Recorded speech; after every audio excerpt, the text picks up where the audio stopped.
Welcome to JVS education channel. నేను మీ జంగం శివ. ఈరోజు నూతన సైకాలజీ పాఠ్య పుస్తకంలో గల అన్ని గ్రంథాలు వాటి రచించిన శాస్త్రవేత్తలు లేదా చరిత్రకారులు లేదా సైకాలజిస్టుల గురించి అయితే చాలా వివరాలు తెలుసుకుందాం. ఇక ఎందుకు ఇంత ఇంపార్టెన్స్ ఇస్తున్నాం ఈ టాపిక్ అంటే గుర్తుపెట్టుకోవాలి. లాస్ట్ టైం టెట్ మోడల్ పేపర్లు టెట్ మోడల్ పేపర్ వచ్చినా ఒక గ్రంథం అయితే తప్పకుండా మెన్షన్ చేస్తున్నాడు.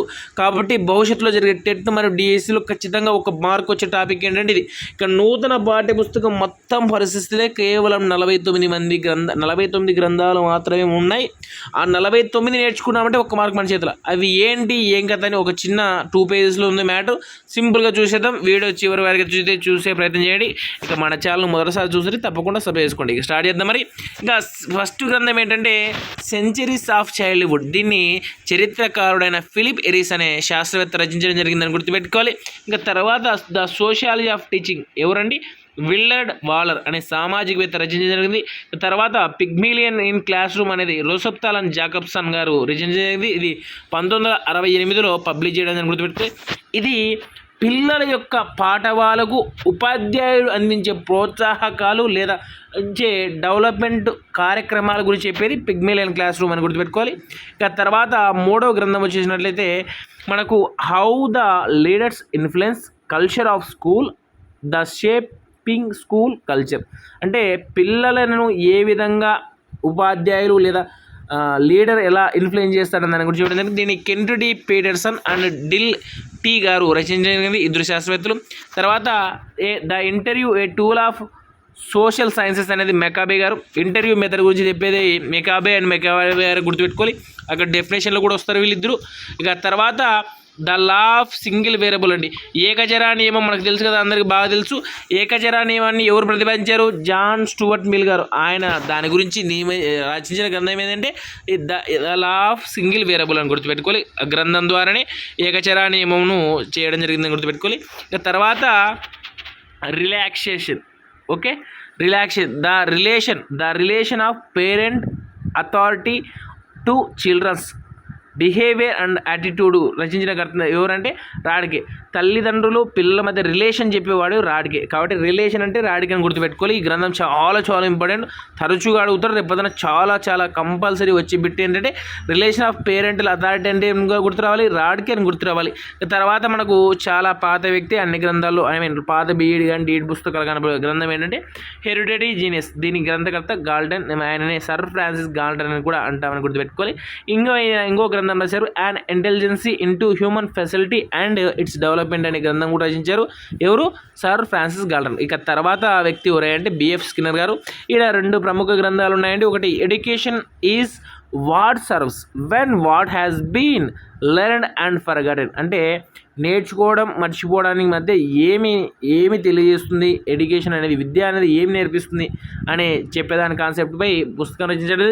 తర్వాత concepts of reflex in the description of behaviour. ప్రవర్తనాన్ని ఎలా వివరిస్తుంది దానిపై ఇంకో గ్రంథం రచించాడు.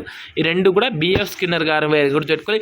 ఎప్పుడైనా చూడు సైకాలజీ టెక్స్ట్ బుక్లో బిహేవియర్ అని గ్రంథం కనబడిందంటే ఇంకా స్కిన్నర్ అని కన్ఫర్మ్గా పెట్టేయచ్చు 99%. తర్వాత వ్యక్తి ఎవరంటే విలియన్ అండ్ రిలే గారు. వీళ్ళు రాసిన గ్రంథం ఏంటంటే reaction of mothers to pregnancy and adjustment of the spring in infancy. అంటే ఏమిటంటే ఎర్లీ గర్భం దాల్చడం వల్ల వచ్చే కష్టాల గురించి వివరించడం జరిగింది. గుర్తుపెట్టుకోవాలి. Reactions of mothers to pregnancy అనే గ్రంథాన్ని ఎవరు రచించారు? వాలిన్ అండ్ రిలే గారు రచించారని గుర్తుపెట్టుకోవాలి. తర్వాత పర్సనాలిటీ మేకింగ్ అనేది వచ్చేసి విట్మేర్ హెచ్ అండ్ కోవర్స్కీ గారు రచించారు. గుర్తుపెట్టుకోవాలి. పర్సనాలిటీ ఇన్ మేకింగ్ వచ్చేసి విట్మేర్ హెచ్ అండ్ కోవర్స్కీ. తర్వాత ఎడ్యుకేషన్ డిటర్మినేషన్ అనేది మనకు అందరికీ తెలుసు డబ్ల్యూసి బాగ్లే గారు. ఎవరు? WC Bagley. Education determination. తర్వాత డెవలప్మెంటల్ సైకాలజీ ఏ లైఫ్ స్పాన్ అప్రోచ్. ఇది వచ్చి ఎలిజబెత్ హర్లాగ్ గారు మనకు వికాస దశలు వివరించడం జరిగింది. 10 వికాస దశలని ఆ దశల గురించి వివరించిన గ్రంథం ఏంటంటే developmental psychology A life span of approach అని గుర్తుపెట్టుకోవాలి. ఇక తర్వాత వచ్చిన గ్రంథం ఏంటంటే ప్రైమరీ మెంటాలిటీ ఎబిలిటీస్ వచ్చేసి లూయిస్ థ్రస్టన్. ఎవరండి? మనకు బాగా తెలుసు లూయిస్ థ్రస్టన్ గారు రచించిన గ్రంథం ఏది? ప్రైమరీ మెంటాలిటీ ఆఫ్ ఎబిలిటీస్ అని గుర్తుపెట్టుకోవాలి. తర్వాత ఫ్రేమ్స్ ఆఫ్ మైండ్స్ వచ్చేసి హావర్డ్ గార్నర్, బహుళ ప్రజ్ఞానీయవాన్ని ప్రతిపాదించిన వ్యక్తి ఎవరు? Howard garner. ఆయన వచ్చేసి ఫ్రేమ్స్ ఆఫ్ మైండ్ అనే గ్రంథం రచించడం జరిగిందని గుర్తుపెట్టుకోవాలి. వీళ్ళు జ్ఞాన సంజ్ఞానం లేదా స్మృతి పైన ఎక్కువ ప్రయోగాలు చేస్తారని గుర్తుపెట్టుకోవాలి. తర్వాత మనకి చాలా పాత బిట్టు ఎమిలీ గ్రంథకర్త ఎవరు? రూసో. ఈయన తత్వవేత్త, ఫిలాసఫర్ అని గుర్తుపెట్టుకోవాలి. ఇంకా డెమోక్రసీ అండ్ ఎడ్యుకేషన్ వచ్చేసి జాన్ డూయి ఫర్ డెమోక్రసీ అని గుర్తుపెట్టుకుంటే సరిపోతుంది. డెమోక్రసీ అండ్ ఎడ్యుకేషన్ వచ్చి 1929లో పబ్లిష్ అయ్యిందని గుర్తుపెట్టుకొని 1929 కొన్నిసార్లు ఇయర్స్ కూడా అడగడానికి ఛాన్స్ ఉంది, టెక్స్ట్ బుక్లో మెన్షన్ చేశారు కాబట్టి గుర్తుపెట్టుకోవాలి. 1929 democracy and education is John Dewey అని గుర్తుపెట్టుకుంటే సరిపోతుంది. తర్వాత the psychology of learning and instructions వచ్చేసి ఎవరివి? DeCecco and Crawford's. ఎవరి? డెసికో క్రాఫర్డ్ లేదా క్రాఫర్డ్ అని గుర్తుపెట్టుకోవాలి. The psychology of learning and instruction గుర్తుపెట్టుకోవాలి. ఇక తర్వాత వచ్చిన గ్రంథం వచ్చేసి ద డైజెస్టివ్ గ్లాండ్స్ అండి. దీన్ని ఇవాన్ పెట్రోవిచ్ పావ్లో. ఎవరు? ఇవాన్ పెట్రోవిచ్ పావ్లో, మన రష్యా కుక్క అండి, రష్యాగా చెందిన వ్యక్తి ఇవాన్ పెట్రోవిచ్ పావ్లో. ఈయన భౌతిక శరీర ధర్మశాస్త్రవేత్త. ఈయనకు నోబెల్ బహుమతి రావడం జరిగిందని గుర్తుపెట్టుకోవాలి. ఇక ఈయన గ్రంథం వచ్చేసి ద డైజెస్టివ్ గ్లాండ్స్ అని గుర్తుపెట్టుకోవాలి. తర్వాత Animal intelligence and experimental studies వచ్చి ఎడ్వర్డ్ థాండైక్. ఓకే, ఈయన సైకాలజిస్ట్, మనోవిజ్ఞాన శాస్త్రవేత్త అని గుర్తుపెట్టుకోవాలి. ఎడ్వర్డ్ థాండైక్ గారు రచించింది ఏంటి? ఎనిమల్ ఇంటెలిజెన్స్ ఎక్స్పెరిమెంటల్ స్టడీస్ అని గుర్తుపెట్టుకోవాలి. ఇంకా ద ప్రాసెస్ ఆఫ్ ఎడ్యుకేషన్ వచ్చి జెరమ్ బ్రూనర్ అండి. ఎవరు? ఎవరండి? జెరమ్ బ్రూనర్ అని గుర్తుపెట్టుకోవాలి. ప్రాసెస్ ఆఫ్ ఎడ్యుకేషన్ గుర్తుపెట్టుకోవాలి. ఎవరు? జెరమ్ బ్రూనర్. తర్వాత మెంటాలిటీ ఆఫ్ ఏప్స్, కోతుల గురించి పరిచయం చేసిన వారు వోల్ఫ్గాంగ్ కోహ్లర్. మనకు అందరికీ తెలుసు, ఈయన జర్మనీ సైకాలజిస్ట్. ఎవరు? జర్మనీ దేశానికి చెందిన సైకాలజిస్ట్. రచించిన గ్రంథం వచ్చి మెంటాలిటీ ఆఫ్ ఏప్స్. ఏంటి? Mentality of apes. ఇంకా తర్వాత సైకాలజీలో విప్లవాత్మక మార్పుకు నాంది పలికిన గ్రంథం ఏంటి అంటే, సైకాలజీలో విప్లవాత్మక మార్పు చేసిన గ్రంథం ఏంటి అంటే మనకు తెలుసు, ఆన్ మెమరీ గ్రంథం. మనోవిజ్ఞాన శాస్త్రంలో ఒక మైలురాయిగా నిలిచిన గ్రంథం ఏంటంటే ఆన్ మెమరీ. దీన్ని హెర్మన్ ఎబ్బింగాస్ గారు, జర్మనీ దేశానికి చెందిన వ్యక్తి రచించడం జరిగింది. ఎవరు? హెర్మన్ ఎబ్బింగాస్. ఈయన విస్మృతిపై తనపై తానుగా తన ఇద్దరి పిల్లలపై ప్రయోగాలు చేసి రచించిన గ్రంథం ఏంటి? ఆన్ మెమరీ అని గుర్తుపెట్టుకోవాలి. ఏ గ్రంథం? On memory. తర్వాత ఎక్సెప్షనల్ చిల్డ్రన్స్ అనేది వచ్చేసి శామ్యుల్ క్లిర్క్ గారు రచించడం. ఎవరు? శామ్యుల్ క్లిర్క్ గారు. ఈయన 1962లో, ఎప్పుడు? 1962లో రచించడం జరిగింది గుర్తుపెట్టుకోవాలి. తర్వాత నెక్స్ట్ గ్రంథం వచ్చేసి సి సాంగ్ ఆఫ్ ద బర్డ్ వచ్చేసి ఆంటోనీ డి మెలో. ఎవరు? ఆంటోనీ డి మెలో గారు 1987లో రచించడం గుర్తుపెట్టుకోవాలి. తర్వాత చాలా ఇంపార్టెంట్, చాలా రెగ్యులర్గా అడిగింది, చాలా లాస్ట్ టైం టెట్ చూస్తే కనీసం 3 సార్లు రిపీట్ అయిన bit. A mind that found it సెల్ఫ్ అనే గ్రంథాన్ని 1985 సంవత్సరంలో క్లిఫర్డ్ బీర్స్ గారు. ఎవరు? క్లిఫర్డ్ బీర్స్ గారు గుర్తుపెట్టుకోవాలి. Clifford beard. ఈయన 1930లో, ఎప్పుడు? 1930 సంవత్సరంలో విశ్లేషణ లేదంటే మానసిక వైకల్యాలపై ఒక అసోసియేషన్ ఏర్పడడం జరిగింది. దాన్ని ఏమంటారంటే మానసిక రుగ్మతలు తొలగించడానికి, అదేవిధంగా సెల్ఫ్ కాన్ఫిడెన్స్ చెప్పుకోవడానికి ఒక అసోసియేషన్ ఏర్పడడం జరిగింది. దీన్ని 1930 స్థాపించిన గుర్తుపెట్టుకోవాలి. ఈయన రచించిన గ్రంథం a mind that found it self అని గుర్తుపెట్టుకోవాలి. ఏంటి? బీర్ తాగితే ఏంటంటే మైండ్ చెడిపోతుందని గుర్తుపెట్టుకుంటే అయిపోయింది. క్లిఫర్డ్ బీర్ తాగినాము మైండ్ చెడిపోతుంది. Simple logic. బిట్టు ఈజీగా గుర్తుపెట్టుకోవచ్చు, మనకు గుర్తుండేది కావాలి. ఇంకా డిక్షనరీ ఆఫ్ సైకాలజీ వచ్చి జేపీ చాప్లిన్. ఇది కూడా చాలా important. Dictionary of psychology JP Chaplin. తర్వాత అడ్వాన్స్డ్ ఎడ్యుకేషనల్ సైకాలజీ వచ్చి ఎస్కే మంగల్ గుర్తుపెట్టుకోవాలి. ఇది లాస్ట్ టైం అంటే ఏమేంటంటే లాస్ట్ టెక్స్ట్ బుక్ పేరు, ఇది గ్రంథం కాదు. అడ్వాన్స్డ్ ఎడ్యుకేషన్ సైకాలజీ వచ్చి ఎస్కే మంగల్. ఓకే, తర్వాత మెంటల్ టెస్ట్ అండ్ మెజర్మెంట్ వచ్చేసి మెకిన్లీ కార్టిల్. ఎవరు? McKinley Cattell. Mental test and measurement వచ్చి మెకిల్ కార్టిల్ గుర్తుపెట్టుకోవాలి. McKeen Cattell. తర్వాత ద అచీవింగ్ సొసైటీ వచ్చేసి మెక్లీ ల్యాండ్ గారు గుర్తుపెట్టుకోవాలి. మనకు డెఫినేషన్లో చాలా సార్లు వస్తాడు, మెక్లీ ల్యాండ్ అట్కిన్సన్ వస్తాడు, కానీ ఇక్కడ ద అచీవింగ్ సొసైటీ రచించిన ఎవరు? మెక్లీ ల్యాండ్ మాత్రమే గుర్తుపెట్టుకోవాలి. ప్రిన్సిపల్స్ ఆఫ్ సైకాలజీ అంటే విలియం జేమ్స్ అండి, నూతన మనోవిజ్ఞాన శాస్త్ర పితామహుడు అయిన మన విలియం జేమ్స్ గారు రచించారు ప్రిన్సిపల్స్ ఆఫ్ సైకాలజీ. ఓకే. తర్వాత బిహేవియర్ అనే గుర్తుపెట్టుకుంటే జేబీ వాట్సన్ వస్తాడు ఇక్కడ.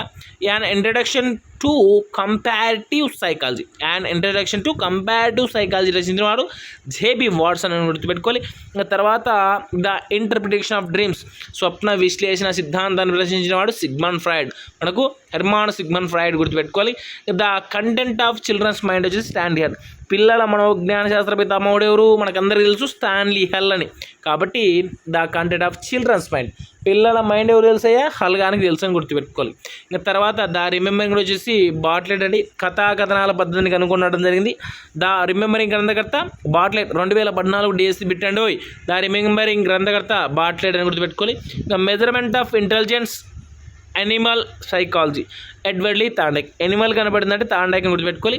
Measurement of intelligence animal psychology వచ్చేసి ఎడ్వర్డ్ లీ థాండైక్. ఇంకా ప్రిన్సిపల్స్ ఆఫ్ గెస్టాల్ట్ సైకాలజీ వచ్చేసి కట్కోఫ్కా. అదేవిధంగా గ్రోత్ ఆఫ్ ది మైండ్ కూడా కట్కోఫ్కాదే.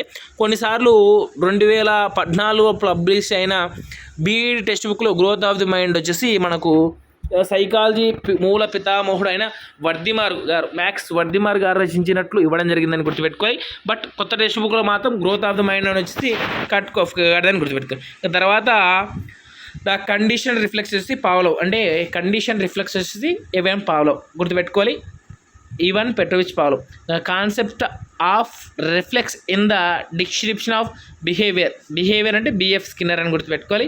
ఇక సోషల్ లెర్నింగ్ అండ్ ఇమిటేషన్స్ వచ్చేసి Miller and Donald, social learning and imitations అండి, సోషల్ లెర్నింగ్ అండ్ ఇమిటేషన్స్ అంటే Miller and Donald, learning and imitations అంటే Miller Donald అని గుర్తుపెట్టుకోవాలి. తర్వాత మనకు ఆల్బర్ట్ బండూరా గారు ప్రధానంగా 3 గ్రంథాలు రచించడానికి, ఒకటి social learning theory, 2 social learning and personality development, 3 psychological modelling. ఈ 3 గ్రంథాలు ఎవరు, ఆల్బర్ట్ బండూరా గారివి. ఎవరు అండి, Albert Bandura. Social learning theory, social learning and personality development, psychological modelling అనే గ్రంథాలు వచ్చింది ఆల్బర్ట్ బండూరా గారు. తర్వాత వైగాట్స్కీ అండి, 11 వైగాట్స్కీ గారు రచించిన గ్రంథాలండి. Psychology of thought and language గుర్తుపెట్టుకోండి, థాట్ అండ్ లాంగ్వేజ్ వచ్చి వైగాట్స్కీ. మనకు లాంగ్వేజ్ అయితే హమ్స్కీ అనుకుంటాం కానీ బట్ ఈ గ్రంథం వచ్చేసి థాట్ అండ్ లాంగ్వేజ్ వచ్చేసి వైగాట్స్కీ గారిని గుర్తుపెట్టుకోవాలి. ఇంకా సైకాలజీ ఆఫ్ ఆర్ట్ వచ్చేసి వైగాట్స్కీ. ఇంకా నోమ్ చామ్స్కీ గారి గురించి ప్రధానంగా 3 గ్రంథాలు ఉన్నాయి టెక్స్ట్ బుక్ల వరకు. సింథటిక్ స్ట్రక్చర్స్, ఒకటి synthetic structures, language and mind, ఇంకా లెక్చర్స్ ఆన్ గవర్నమెంట్ బైండింగ్. ఈ 3 గ్రంథాలు ఎవరు, చామ్స్కీ గారు. మరోసారి అండి, synthetic structures, language and mind, lecture on government binding. ఈ 3 గ్రంథాలు నోమ్ చామ్స్కీ గారి అని గుర్తుపెట్టుకోవాలి. ద పర్సనాలిటీ వచ్చేసి ఆల్బర్ట్ ఆల్పోర్ట్ గారి, ఆల్బర్ట్ కాదు ఆల్పోర్ట్ గారి ద పర్సనాలిటీ. ఓకే, పర్సనాలిటీ మూర్తివత్వం గురించి రచించాడు. The growth of logical thinking, the origin of intelligence in the children's. ఈ 2 గ్రంథం జాన్ పియాజే అండి. పియాజే సంజ్ఞానాత్మక మనోవిజ్ఞాన శాస్త్ర పితామహుడు ఎవరు, జీన్ పియాజే. అండ్ రచించినవి the growth of logical thinking, the origins of intelligence in childrens రచించినాడు. తర్వాత గ్రంథం వచ్చేసి థియరీ ఆఫ్ మల్టిపుల్ ఇంటెలిజెన్స్ అండి, హోవర్డ్ గార్డ్నర్, బహుళ ప్రజ్ఞా సిద్ధాంతం ఆల్రెడీ చెప్పుకున్నాం. తర్వాత emotional intelligence why it can matter more than IQ, Daniel Goleman గుర్తుపెట్టుకోవాలి. ఉద్వేగాత్మక ప్రజ్ఞ గురించి చెప్పండి. ఇవి ప్రధానంగా నూతన పాఠ్యపుస్తకం, పాత పాఠ్యపుస్తకంలో ఉన్న గ్రంథాలు దాదాపుగా అన్నీ కవర్ చేసాం. బట్ ఏమైనా సరే లాస్ట్ టైం టెట్ రాసిన వాళ్ళు ఎవరన్నా ఉంటే మీకు టెట్లో ఏదైనా బిట్టు అడిగింటే ఆ బిట్టు కొద్దిగా డిస్క్రిప్షన్లో కామెంట్ రూపంలో తెలియజేయండి. అదేవిధంగా ఇంకా ఏమైనా కొత్త గ్రంథాలు మీకు కనపడితే ఒకవేళ నేను మెన్షన్ చేయలేకుంటే అవి కూడా కామెంట్ రూపంలో తెలియజేసి నెక్స్ట్ టైం అప్డేట్ చేస్తాను. ఇంకా ఈ వీడియో మీకు నచ్చినట్లయితే, మీకు యూజ్ అవుతుంది అనుకుంటే తప్పకుండా లైక్ చేయండి, మీ మిత్రులకు షేర్ చేయండి. ఇలాంటి మంచి వీడియోస్ కోసం మన ఛానల్ అయితే తప్పకుండా సబ్స్క్రైబ్ చేసుకోండి. ఇటు JVS ఎడ్యుకేషన్. ధన్యవాదాలండి మరి.